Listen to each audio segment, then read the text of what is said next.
इसके पहले वाले वीडियो में हमने जहाँ तक संस्कृति का जो सिद्धांत की चर्चा कर रहे थे, तो उसमें नव उद्विकासवाद की बात कही थी।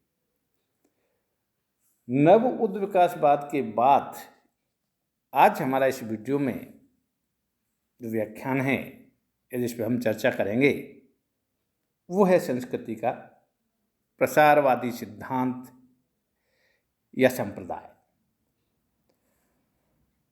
प्रसारवादी संप्रदाय या सिद्धांत के अनुसार यह माना जाता है कि संस्कृति के उद्विकासवादी सिद्धांत की जो वैज्ञानिक आलोचना हुई और उसके परिणाम स्वरूप 20वीं सदी के प्रारंभ में प्रसारवादियों ने उद्विकासवादियों के एक मार्गीय उद्विकास, मानव की मानसिक एकता एवं स्वतंत्र आविष्कार के तर्कों का जो खंडन किया और अपना मत दिया कि मानव की आविष्कार करने की जो क्षमता है वो अत्यंत सीमित है। उनका मानना है कि विभिन्न संस्कृतियों में जब हम समान सांस्कृतिक तत्व देखते हैं या हमें देखने को मिलते हैं तो इसका कारण स्वतंत्र रूप से आविष्कार होना आवश्यक नहीं है। वे मानते हैं कि मानव में अनुकरण करने एवं ग्रहण करने की जो शक्ति है वो बहुत असीमित है।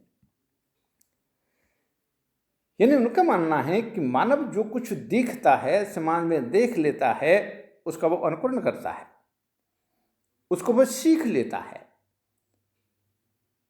उसका अनुसरण करने लगता है, उसको ग्रहण करता है और ये शक्ति मानव में असीमित है। और ये शक्ति जब मानव में असीमित है,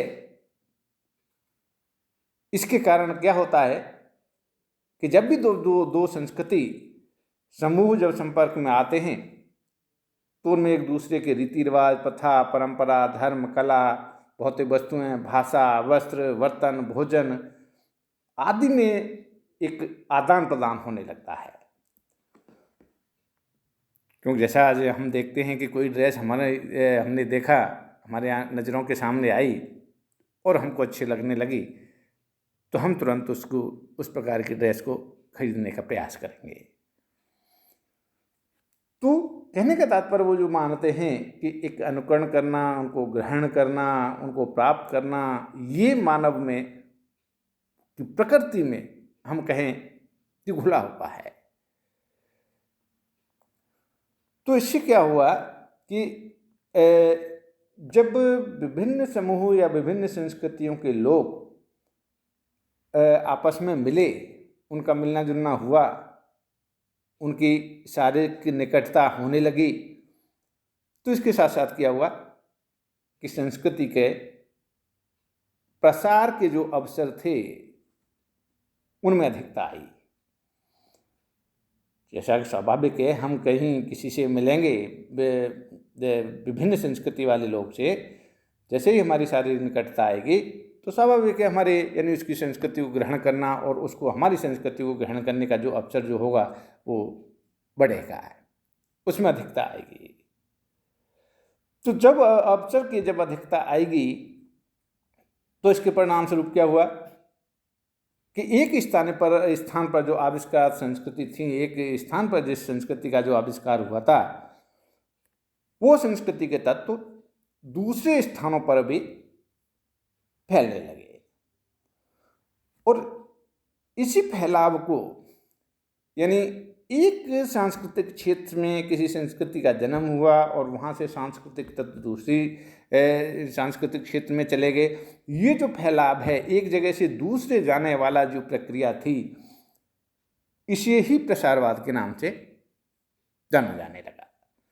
जैसे आज हमें उदाहरण लें, मान लो हम आज यहाँ रहते हैं, राजस्थान में रह रहे हैं और हम या हमारा परिवार या हमारा एक समुदाय समूह यहाँ से और साउथ में जाके बसने लग जाए, साउथ में जाके बस गया, तो वहाँ हमारा खान पान, रहन सहन, बोली, भाषा, पहनावा, ये सब कुछ वहाँ जब उन लोगों को ऐसा दिखेगा तो स्वाभाविक है कि वो हमारी संस्कृति को अपना सकते हैं, इन सांस्कृतिक तत्वों को वो अपना सकते हैं और हम उनके सांस्कृतिक तत्वों को अपना सकते हैं। तो एक तरीके से क्या हुआ, ये संस्कृति का प्रसार हुआ।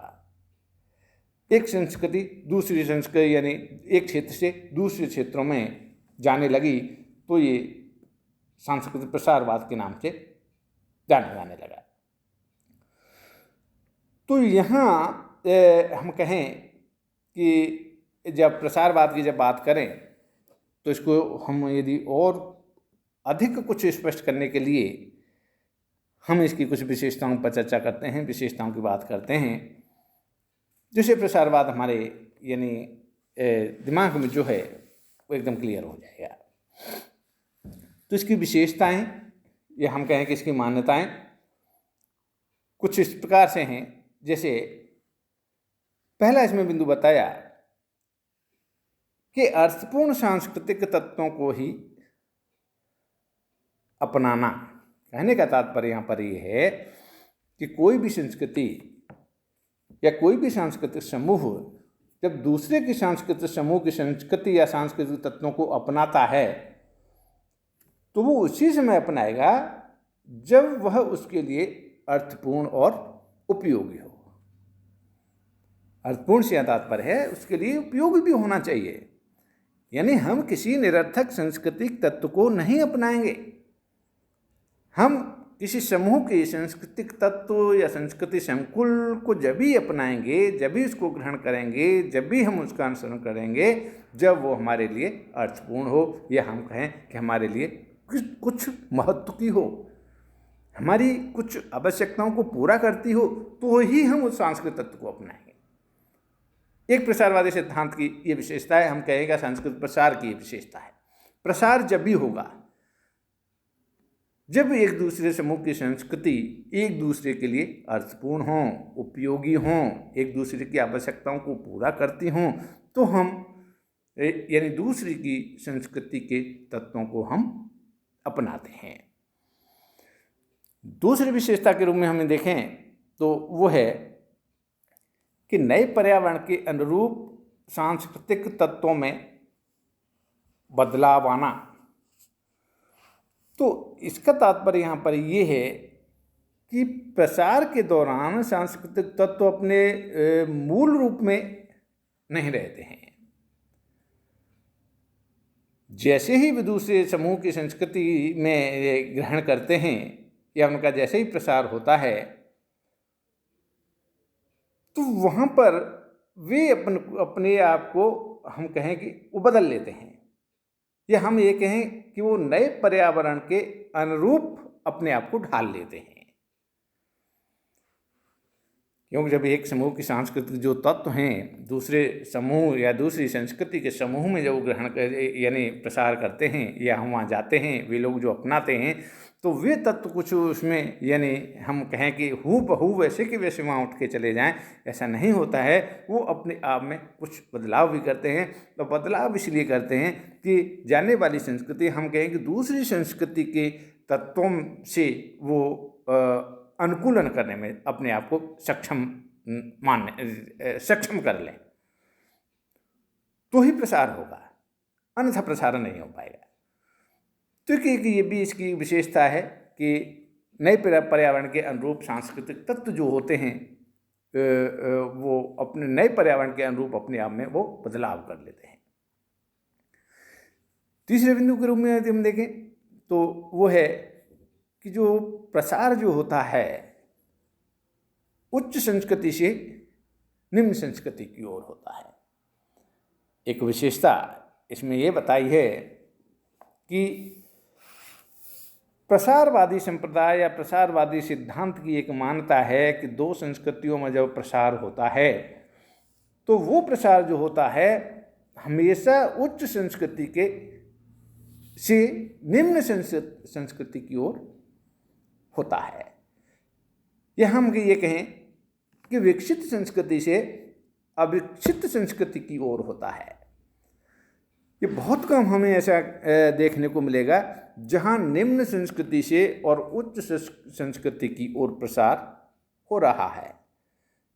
लेकिन ऐसा नहीं है कि ऐसा बिल्कुल ही संभव नहीं है, ऐसा भी संभव है, ऐसा भी होता है, लेकिन बहुत ही कम परसेंट में, बहुत ही कम प्रतिशत में ऐसा हमें देखने को मिलता है। जहाँ तक प्रसार जो होता है वो उच्च संस्कृति से निम्न संस्कृति की ओर, विकसित संस्कृति से अविकसित संस्कृति से और विकसित संस्कृति की ओर होता है।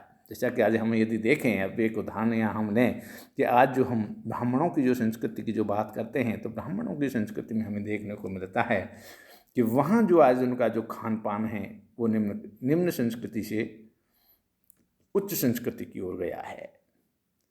जबकि प्रसार क्या कहता है कि प्रसार हमेशा जो होता है उच्च संस्कृति से निम्नता की ओर होता है। लेकिन कहीं समाज में हमको उदाहरण मिलते हैं जहाँ निम्नता से और उच्चता की ओर भी प्रसार हमको देखने को मिलता है। तो खैर, हम यहाँ जो प्रसारवाद की जब बात कर रहे हैं, प्रसारवाद की विशेषता की बात कर रहे हैं, उसकी मान्यता की बात कर रहे हैं, तो प्रसारवाद ऐसा मानता है कि संस्कृति का जो प्रसार होता है वो हमेशा उच्चता से निम्नता की ओर होता है।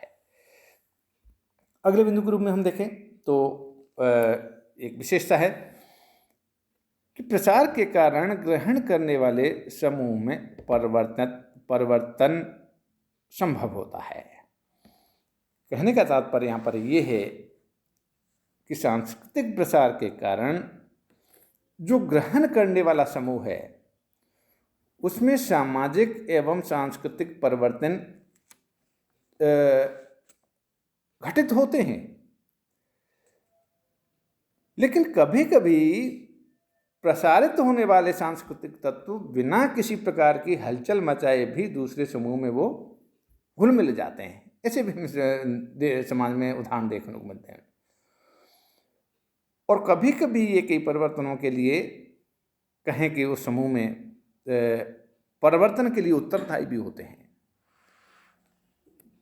तो यहाँ इस बिंदु के रूप में हम देखते हैं कि प्रसार के कारण ग्रहण करने वाला जो समूह है उसमें परिवर्तन होता है, परिवर्तन आता है, उसकी संस्कृति में परिवर्तन आता है। तो ये भी एक इसकी विशेषता है।